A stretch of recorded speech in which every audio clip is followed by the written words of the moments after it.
in the park.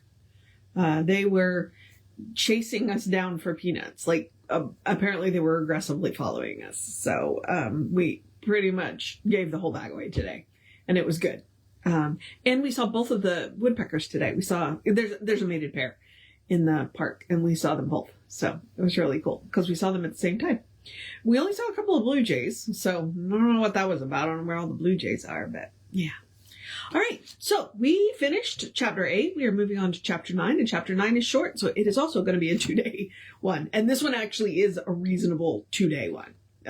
The other one was, chapter 8 was just a little too long to be 2 days, but not long enough to be 3. So this one breaks up nicely into 2 days. So we just have to make sure we stop at the right place. So let's do the housekeeping really quick, and then we'll get on to the Voice Celestial. And all I mean by housekeeping is just reminding you, we are Creative Life Spiritual Center.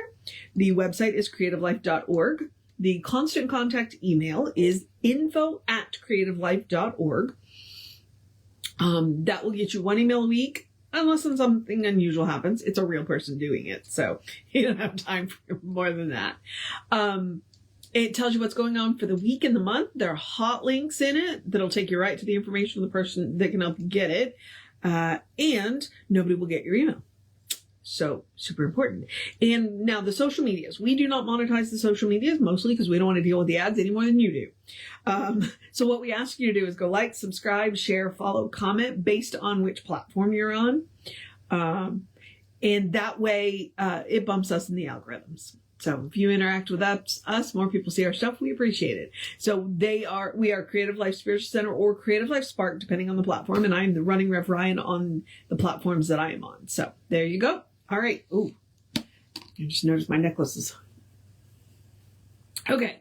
I forgot it at work one day, like I think on Wednesday, and like all day I was like, cause this is I do it when I think. You know, I play with my necklace when I think, and it wasn't there. And I was like, oh, it was weird. Which means I never take it off except to take a shower. And that's what happened is I washed my hair and forgot to put it back on. So there we are. All right. So let's do this. We are on chapter 9. We are doing praise and thanksgiving. In the Voice Celestial. And we are starting, we're not starting with a voice. There's a brief description that it does not attribute to anybody, not even the scribe. So, like I said, chapter 9, praise and thanksgiving. Like birds escaped from the winter's chill who feel the first warm draughts of summerland and pour out melodies that fill the upper air and echo back again to thrill the earth with praise. So did the farer's thoughts arise on hope's bright wings, and from his lip there burst a song. The farer. O hope reborn, O truth from heaven brought, that gladdens all my being, I, who sought in vain amidst the bleakest of despair, awake at last to find assurance rare that gives me peace, and I can hear the voice of truth so comforted and clear. I am once more a child untouched by doubt, who joins his mates and running all about, is free from thoughts of ill through happy hours, his face aglow amidst the springtime flowers. And oft we find him at the Angulus in play with friends invisible to us, as though his pure young eyes prepare to see the Father's face within eternity. Oh, why should man dig his grave in the slime and dull his ears to the joy and the rhyme of life that sings in the sea and the air, and songs that arise from the everywhere? The scribe. He mused in wonderment, then in a voice of rapture cried aloud, rejoice, rejoice. The farer. I have captured the hum of a homing bee and the lisp of the leaves in the maple tree, and I leaned my ear to the sibilant sod and heard it singing a song of God. I plucked high sea from the blazing sun and the deep, deep bass of Algebron, and I soared on wings to the topmost heights and caught the tune of the northern lights. And I shook the notes as I sped along over my shoulder in waves of song. The presence. Through praise you have unloosed the throngs of doubt that bound your faith, and you have put to rout the armies of your fears, and by your song you lead all men of equal faith along. For he who flings his song upon the air will draw the people to him everywhere. The Fair. I hear thy voice in everything, and I am so transformed, I seem not but thou. Thou art my life, set loose from concepts of duality, which chained me to a double mind like twins, ingrown, inseparate of movement, which are yielding to the one must thwart the other.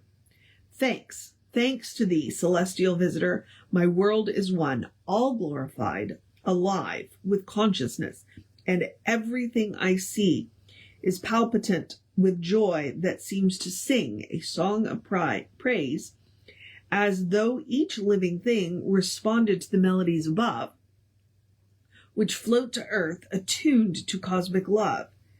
At every dawn, when earth and heaven meet, my inner self goes out with flying feet to join the chorus and to greet the soul of things. Praise rises from my soul like incense wafted from an altar bowl, as though the winds of morning gently blow across the gardens of my heart, and so do gather perfume for me to offer him who fills all space out to the furthest rim, yet still is here in me and I in him. The Scribe. Then it was the Fair chanted with a vision so possessed that his conscious thought supplanted, freed his soul to speak the rest. The Fairer. Inner presence, great and mighty, inner God that undivided is the truth that is the me, inner peace that has provided, inner calm that comes from thee, inner life that lives completely, inner truth that never fails me, inner love that gives so freely, inner eye by which I see, inner ear that hears me always. Thou art that I am in me. The Presence. Yea, thou art that, born not of molded clay, by gods who made thee for a summer day. For even as I looked upon thy face, the mortal disappeared, and in its place the silver whiteness of celestial grace, sole substance of the deathless self to be, enshrined within the temple of the me. The Fairer. O heavenly visitant, I am so full of joy I lack the words to say. The Presence. Give gratitude for truth already known, and in due time a greater shall be shown. Who renders thanks for truth already given shall open still another door to heaven. All songs in heaven sung are hymns of praise, and thus they sing unto the Lord of days, since there is nothing else for which to sing, because they have no need of anything. The Fairer. I am with gratitude so filled, so thrilled, so overcome, so awed, amazed, and glorified. I am as one beside himself, and I am willed to build my soul a temple of my God. The Scribe. The pain of other days had vanished from his eyes. He seemed as one who had by miracle apprised the answer to the mystery. His quest was solved. He had at last found rest. The Fairer.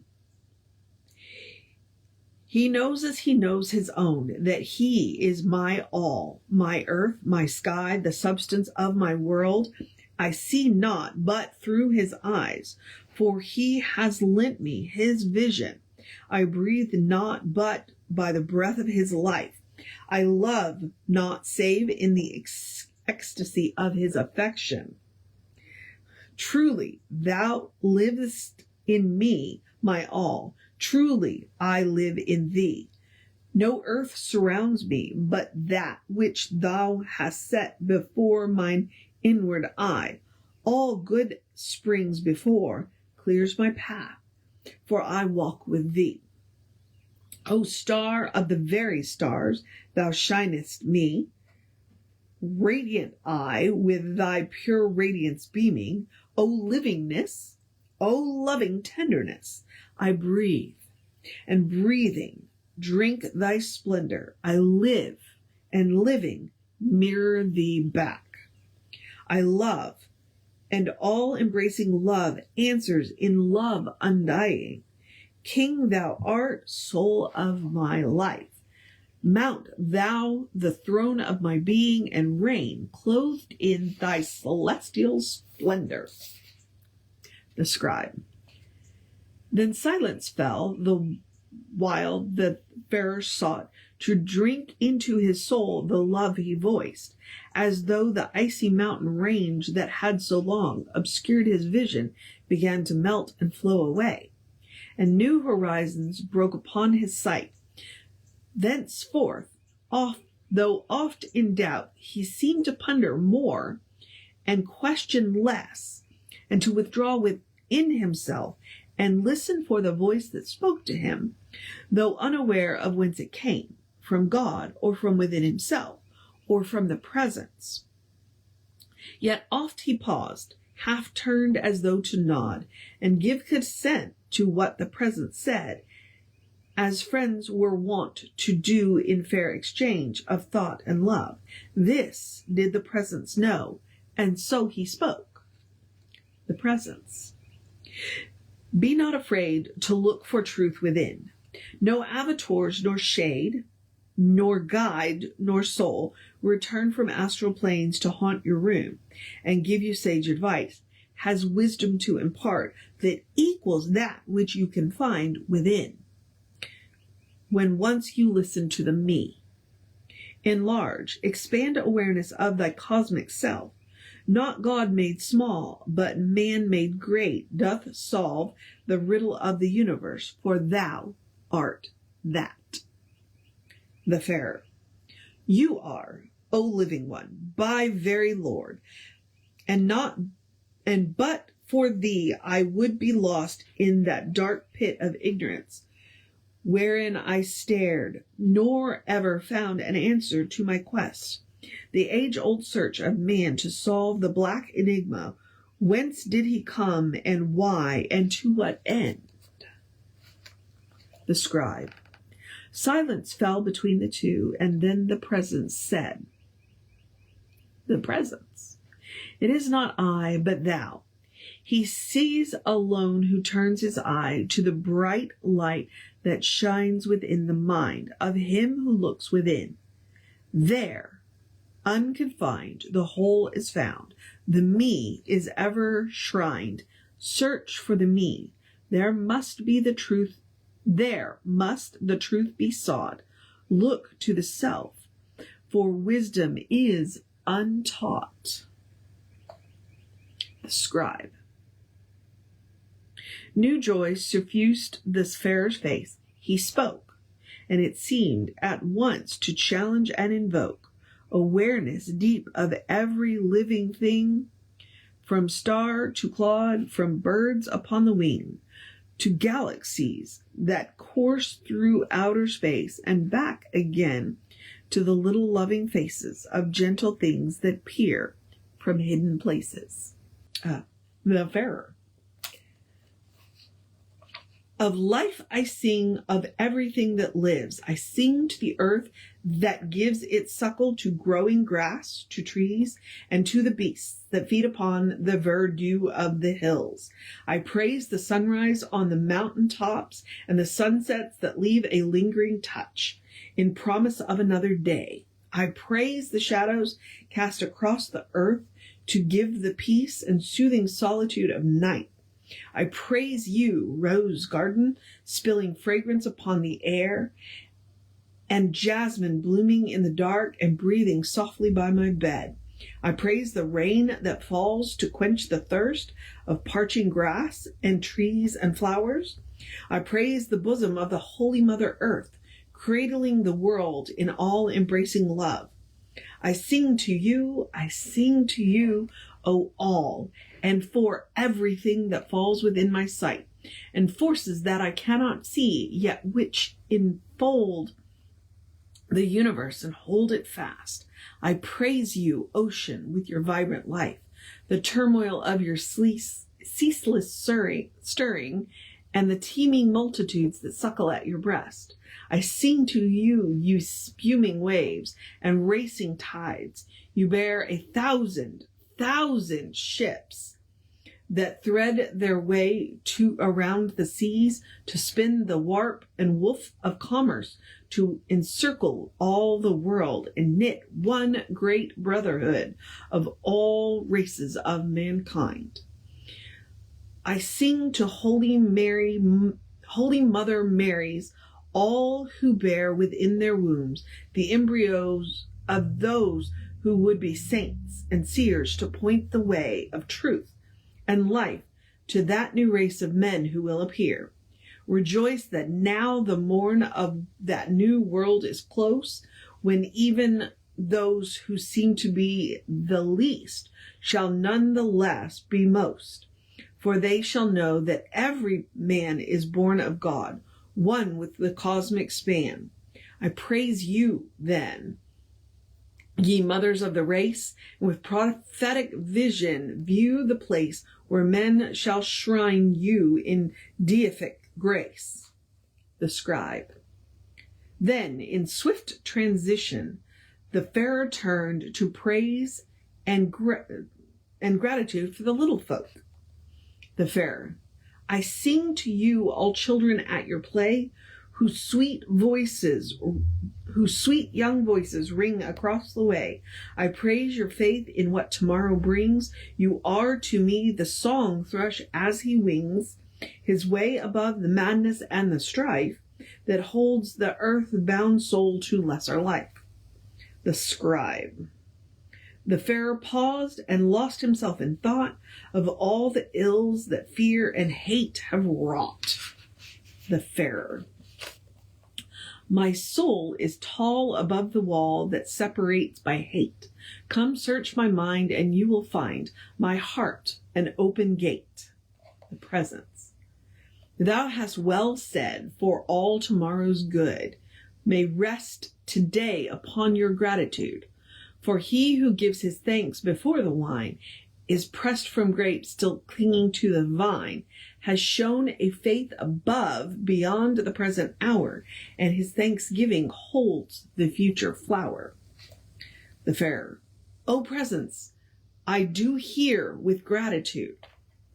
The presence. O Wayfarer, thou art thou of noble soul most wise. Look to the me and enter paradise. Nor think that paradise must lie somewhere beyond the reach of time, nor here nor there. God still is one from Alpha to Omega, and the earth will be no nearer him in Vega. The Wayfarer. Then shall I see him in all earthly forms, in nature's stillness or the thunderstorms that peal among the mountains, where the roar flings down a challenge to the valley floor. And on the quiet days I gaze on peaks that tower cathedral-like, or helmeted with ice from which the steaming vapors rise, and stream out brilliantly like plumes of giant knights who march in serried ranks across the rim of time into eternity. I praise you all, ye forms and forces shown. I find in you the known and unknown. I praise the sun-faced daisies drenched in dew that mirror back the brightness of their God. I sing to lights and shadows on earth and leaves of trees with worship palms upraised. The scribe. He seemed to listen and to see what was invisible, at one with causing cause. Then, like a priest behind the altar blaze, he raised his voice in chanted prayers of praise. The Farer. I praise the Magi of Chaldean lands who crossed the desert and the burning sands, responsive to the ancient prophecy that one would come to set the captives free from superstition and ignorance that damn the souls of men, proclaim the great I am, and prove that man draws life from God's own breath and cannot die. Thank God there is no death. I sing a song of praise. Let go the past. I sing a song of life that will forever last. Forgotten now, the shadows fade away. Praise God for dawn and for the endless day. I sing the joy of sunrise and the morrow, which will dawn clear of hopelessness and sorrow. I sing of new horizons and the rim of heaven and light that shines from him who is and was and ever shall be, and spreads his glory through eternity. I sing to every light of earth or heaven, and every altar lamp or candle given, to cheer the heavy-hearted and to prove he serves the most who gives himself to love. O human heart, I praise you when you share another's needs, another's grief and care, of him who faints and falters in despair. I am aware of you, all living things, for I am you, and something in me sings as though I were immersed in life and life in me. I am the sap within the leaves upon the tree. I am the cataract that leaps from lofty steep, down, down, and down into the darkest deep. I am the eagle soaring gracefully. I am at one with him, and he is one with me. I am the majesty of mountains, and rejoice that it is I who echoes to my voice. I am the light that pierces through the mist and turns the dark to day, the clouds to amethyst. The scribe. It seemed to him he was a satellite that swept around the earth in swiftest flight, nor could his piercing eye be brought to rest upon some line dividing east from west. And everywhere the lands and sea were bound in one great whole, and everywhere the sound of singing rose, though the earth canorous were harmonized to join the cosmic chorus. The Farer. I praise you, vast sequoias flung so high, your bridal veils seem wedded to the sky. Sing, sing to me, ye mountains. Yea, I hear your thunder notes upon the atmosphere. The scribe. Then suddenly the Farer seemed to be the earth, the sky, the mountains, and the tree. And he became to each the music and the voice that sang for them as though they must rejoice. In being earth or mount or tree or stream, with each soul tuned to the cosmic scheme. More swift than sound, his psychic satellite passed the sequoias basking in the light, where nature's temples first to serve the race, with granite walls were cut in splendid grace, with porticos and naves, and in the glade vast columns crowned with abacus of jade. A Parthenon upreared of stone and trees, with worshippers who bowed upon their knees, to chant in praise the great magnificent. We thank thee, living God, for thou art that. The Farer. O world of beauty spread before my eye, thou art the real. This I can verify. Behind the form I see reality. Thy shapes and shades, thy changing landscapes seem like strains of music in a dream. Perhaps the pipes of Pan convert the thing into its soul and give it a voice to sing. Those fields of corn and wheat that circle round as I pass swiftly by covert to sound, and in their place I hear the voice instead of grateful people thanking God for bread. I skim by mines and smelters and the blaze of foundries, and piercing through the haze, I see workers joying in their might, their strong-limbed figures glowing in the light, and from their lips the toilers song arise to join the harmonies of paradise. The Scribe. And so did the Farer from heights look down upon the plains, the wilderness or town, and everywhere he heard and gave reply to everything that fell beneath his eye. The Farer. I praise you, fishermen, full be your net, that you may thrive, and may your loins beget still other fishermen, nor Christ forget. I praise the great leviathans that sail the foaming sea in calm or in the gale. O happy I, how gratefully I hear, thou art, O presence, Father, Mother, Seer. Thank thee that all my doubts are laid at rest. Thank thee for raging rivers overpast.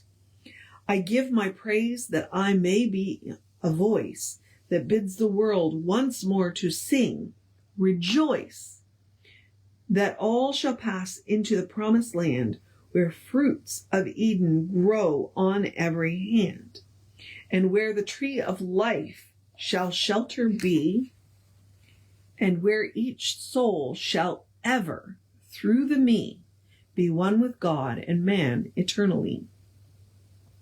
The Scribe.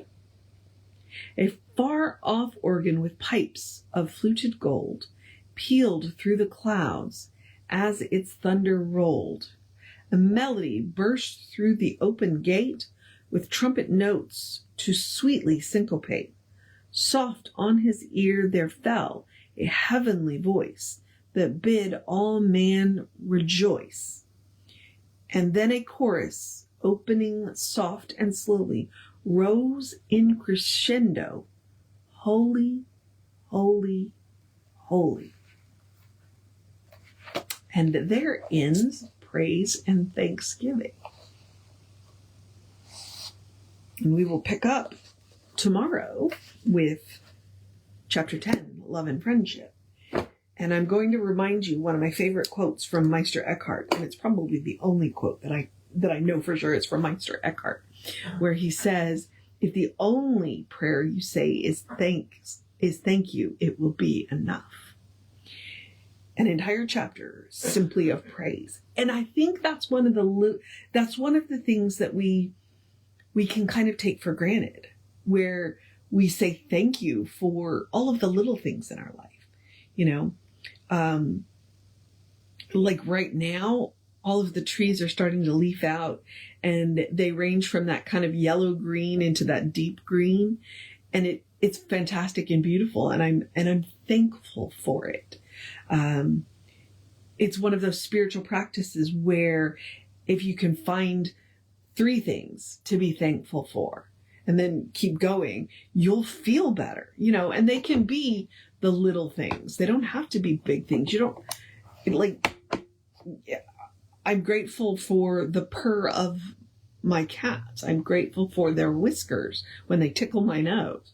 You know, I'm grateful for the sounds that they make when they talk to me. I'm grateful for, you know, you see, and when you appreciate the little things, it moves you on into the bigger things. And then you can also be grateful for the big things. Like, I'm grateful that the sun came up today. I'm grateful that it's, that it's a little cooler this morning and it'll be a little cooler this afternoon. I'm grateful for the electricity, that when I flip the light switches in my house, that lights come on, It's enough. And it is one of those things that can really go a long way to changing your attitude and your mood and really make you feel good. Start with the little things, start with the big thing. Just start. He's praising the mountains and, I'm grateful for the sunrise. It's enough. It's enough. All right. So I'm going to encourage you now to have a great day, a wondrous day, a fantastic day, a magical day, an enchanted day, a wonderful day, an awesome day, an amazing day, a magical, enchanted, wonder-filled, awesome, amazing, enjoy the sunshine day, a take a break day, a cuddle your fur babies day, a go be with your community day, a tell somebody you love them day, a look in your own eyes and tell yourself you love yourself day, a look in the mirror and see the one looking back at you, a know who you are day, a let's get this week started off right day, a good day. And if that's too much pressure, simply have a day. You are enough, just as you are. You are a beloved expression of the divine. You are a brilliant light, a divine spark, spirit in motion, God in action, a beautiful masterpiece, and a work in progress at the same time. And as Reverend Jesse likes to call us, a godling. You are a godling. So, explore the truth of your being. Get to know who the divine knows you to be. Because the divine knows you to be good. Honestly, it's all the divine knows. So there you are. And from there, anything is possible. All right, beloveds. I'm going to go jump in the shower and see if I can tame this mane that I'm grateful for. And get ready for the 11 o'clock service, which we will have on Facebook Live. But if you're in the area, come on by. We'd love to see you in person and throw a hug on you. So, Reverend David should be on. Well, we do have the 11 a.m. service. And then Reverend David should be on around 5 p.m. with you. And I'll be back with you around 9-ish tomorrow. And we'll start chapter 10. What did I say it was? Friendship and love and friendship, I believe. Love and friendship. So, yep. Chapter 10, love and friendship. We'll start that tomorrow. So take care of yourself. Know that you are loved. And I will see you next time.